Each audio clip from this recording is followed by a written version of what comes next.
रोजन्तु विश्वतो दब्धासो अपरीता स उद्भिदाः देवानो यथा सद्विवृद्धे असन्नप्रायुवो रक्षितारो दिवे दिवे देवानां भद्रा सुमतिरेजूयतां देवानां गुम्रातिरभिनो निवर्तताम्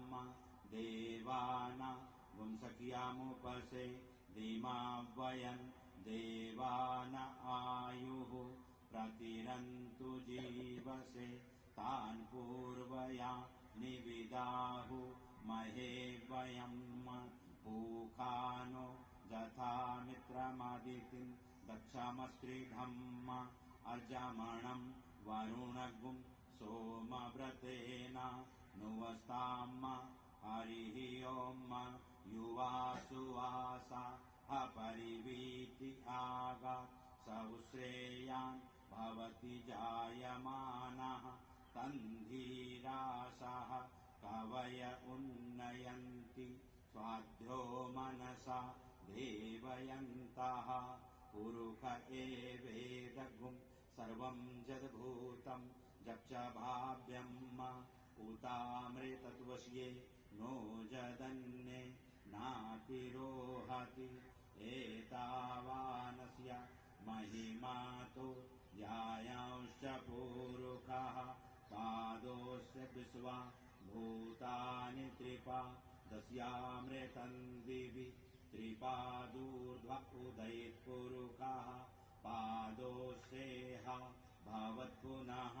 ततो विह्वं विक्रामत्सा शनानशने अभि ततो विराज जायत विराजो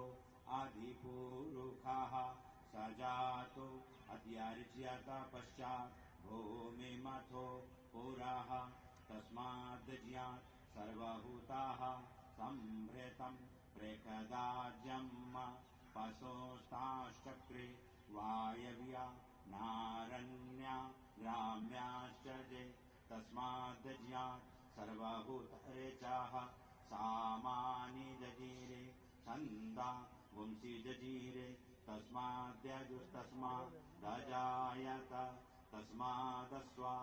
अजायन्त जे केचो धृतिश्च जज्यो निरन्तर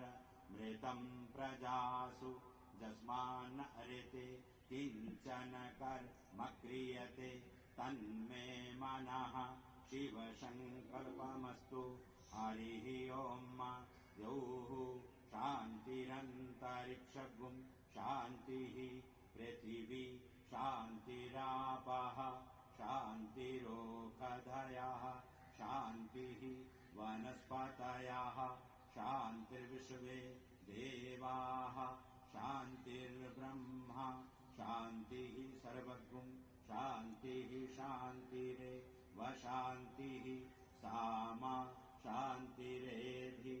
ॐ शान्तिः शान्तिः